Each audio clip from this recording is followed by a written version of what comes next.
All right. Sometimes, if you look on your periodic table, there are some metals, mostly in the middle, that have more than one possible charge. Okay?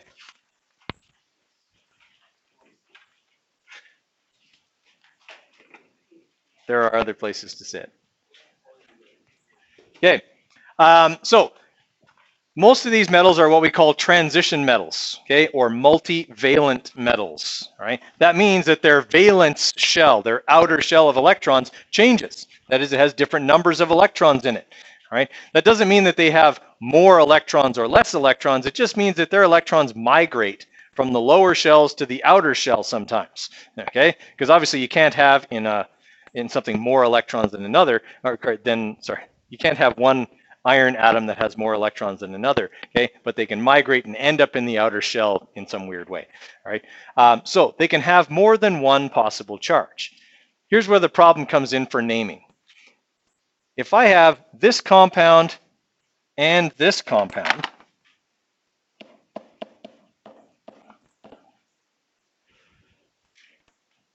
they both have iron and oxygen in them, agreed? Well, I can't call them both iron oxide. Okay, they'll have the same problem I had a few years ago when I had two Chase Andersons in the same class. Okay, it's really difficult because you call out that name and you can't even separate first and last. They're the same. Okay, it's weird. Like that's like the statistical anomaly of my career. All right, so I can't have these two things having the same name because, well, for one thing, they're not the same. All right, in the same way that the two Chase Andersons were not the same person. They were both very different. All right, so if I tell one person, you know, if I'm writing a scientific paper and I'm writing that I've used iron oxide, imagine this situation. One of these is rust and one of them is highly poisonous. Okay, and I'm writing about this experiment I did where I was feeding people iron oxide and it was making them really strong. And this person feeds them the other kind and they all die. I'm kind of responsible then, right? Because I haven't indicated which one I used. All right.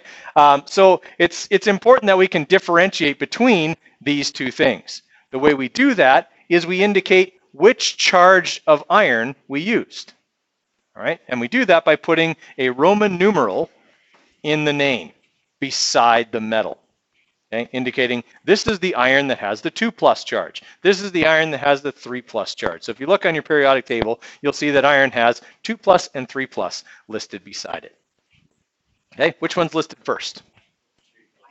Okay, so iron 3, okay, the 3 is listed on the left-hand side of the box, right? Okay, that's the most common form. Okay, so whichever charge is listed first is the most commonly found charge on that material.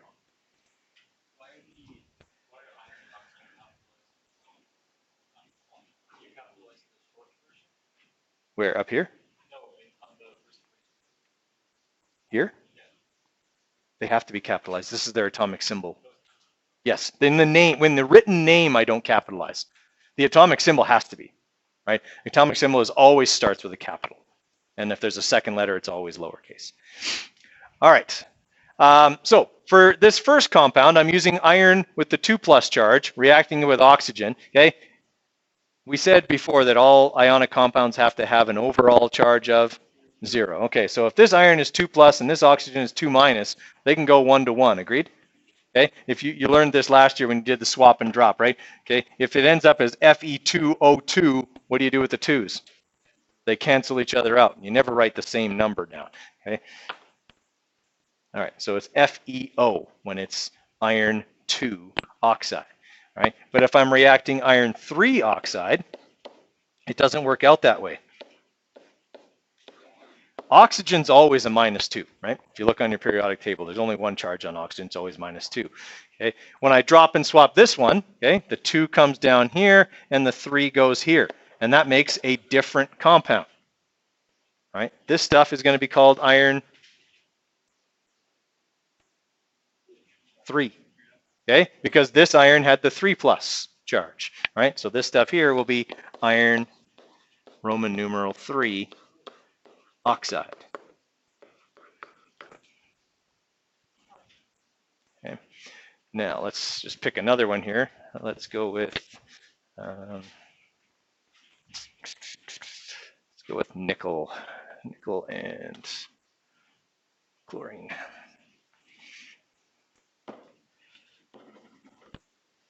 So let's say I've got this stuff, NiCl2. How am I going to name that?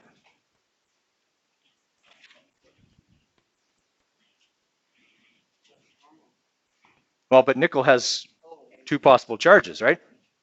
How do I know which Roman numeral to use?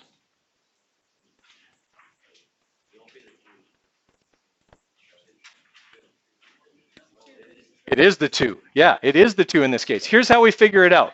Okay? Basically, it's like we have to do the swap and drop all over again. Okay? When you're doing the swap and drop, you always write the charges. Well, I don't know what nickel's charge is here, but I do know that chlorine is always what? It's always -1. All right. How many chlorines are there? Okay, so how many negative charges are there here? Okay, so if there's 2 negative charges, this nickel, since there's only one of it, has to be +2. So basically it's just like I set the swap and drop up in order to figure something out instead of actually make the compound itself. Okay, so I know this is the nickel that's the 2+. Now I can write that this is nickel Roman numeral 2 chloride. Okay. Now, I know a few of you are probably looking at that and going, well, Coder, you could just reverse the swap and drop. On that one, yes. That'll only work about 2/3 of the time. Remember, if we get numbers in swap and drop that we can reduce, do we reduce them? Yes. If I ended up with a 2 and a 4, I would reduce that down to 1 and 2. And then if I reverse that, I don't get the right charge. Okay, so you don't want to just reverse your swap and drop. It's not going to work all the time. It's only going to work 66.6% of the time. Okay, and that's no good. Okay, sorry, you didn't follow what I did there? Okay, we're going to do a couple of examples. All right. Okay, so let's look at this one here. We've already done it, but let's look at it from kind of going backwards. I need to figure out which iron this is. I know that this is going to be iron with some Roman numeral oxide. Okay, I already know that. I name it like an ionic compound, metal first, non-metal second. What I don't know is, what's the charge on iron right now? So here's what I do. I go to the non-metal, and I write its charge up top, like I was going to do the swap and drop. Even though it's already done, I'm going to set it up. Okay, oxygen's always -2. And there are 3 oxygen atoms in this compound. So how many negative charges are there? 6. So I take the charge and I multiply it by how many of that charged particle I have. Right? So I have 6 negative charges, which means I need to get 6 positive charges from these 2 iron atoms. Agreed? Right? So I write +6. 6 divided by 2 is +3. This is iron Roman numeral 3 oxide. Okay? So you're just doing a little bit of like math, fractions, whatever. It's nothing hard, right? You're doing a little bit of multiplying, a little bit of dividing. It's nothing difficult. Okay, let's look at this one here. So I've got cobalt with sulfur. Okay, so I know that this is going to be cobalt something sulphide. All right, all I need to do is check and see what the 2 possible charges for cobalt are. Okay, so cobalt can be a 2 or a 3. Okay, what's the charge on sulfur always? -2. All right, that means the charge on cobalt's got to be +2.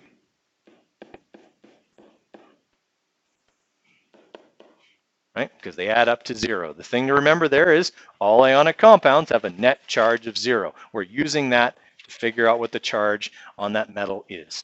Okay, if the metal doesn't have more than one possible charge, do I need to go through all this? No, because I don't write a Roman numeral anyway.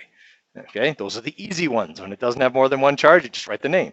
Okay, if it does have more than one charge, then you have to go through this. It doesn't happen all that often. Okay, but we need to look at how it's done because it's probably not something you did in Science 9. Okay, all right, I want you guys to try 3 through 6 here. Okay, don't go past number 6. Manganese. That should be right here.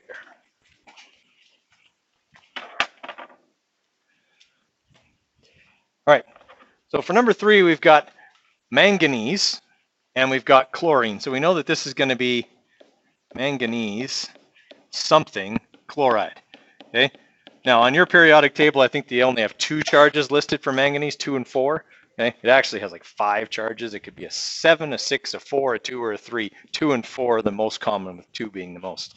Okay, so I need to figure out which charge is on manganese. Well, on this one, it's actually pretty easy because chlorine's always a -1, right? Okay, its charge is always -1, which means there's 4 negative charges here. Well, I only have 1 manganese, so its charge must be 4, right? Okay, so this is manganese IV.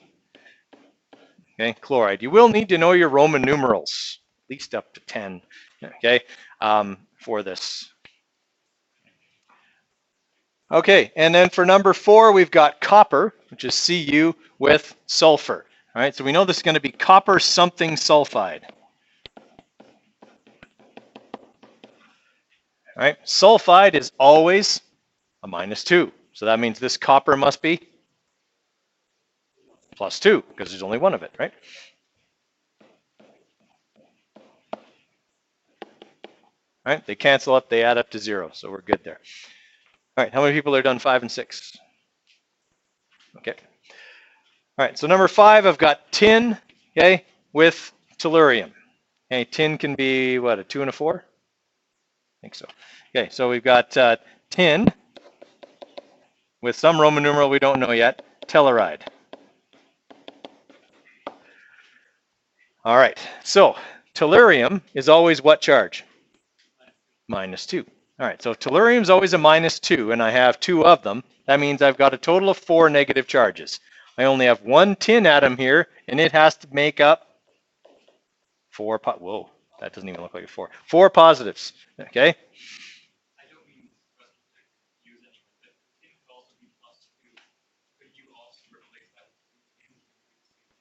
But this doesn't have 2 tins here, right? There's only 1 tin. So it has to be the 4. If this was SNTE, then it would be the tin with the 2, right? All right, so this is tin IV telluride.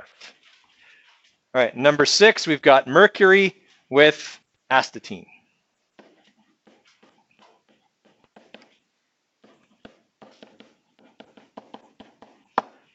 Okay, astatine is always what charge? -1. All right, so that means that there are 2 negative charges. There's only 1 mercury here, so it must be the mercury with the 2+ charge. We're looking at mercury 2 astatide. All right, try 7 through 10 there, and we'll go through them before class is over. All right, let's have a look at these last ones here. Yeah, number 7, I've got polonium with iodine. Okay, so I know this is going to be polonium something iodide, sorry. Okay, iodine is always a -1, so there's 4 negative charges in total. That means this polonium must have a charge of +4. So this is polonium 4 iodide. Okay, then I've got antimony with sulphide. Okay, so this is going to be antimony something. I don't even know if that compound actually exists. I just started putting things together. Okay, so we've got sulfur here. Sulfur's always a -2, but there are 3 of them. So that means there's a total of 6 negative charges here. Okay, and I need to have 6 positives on this side. Well, 6 divided by 2 says each antimony is 3. So we got antimony 3 sulphide. Number 9, I've got nickel with nitride.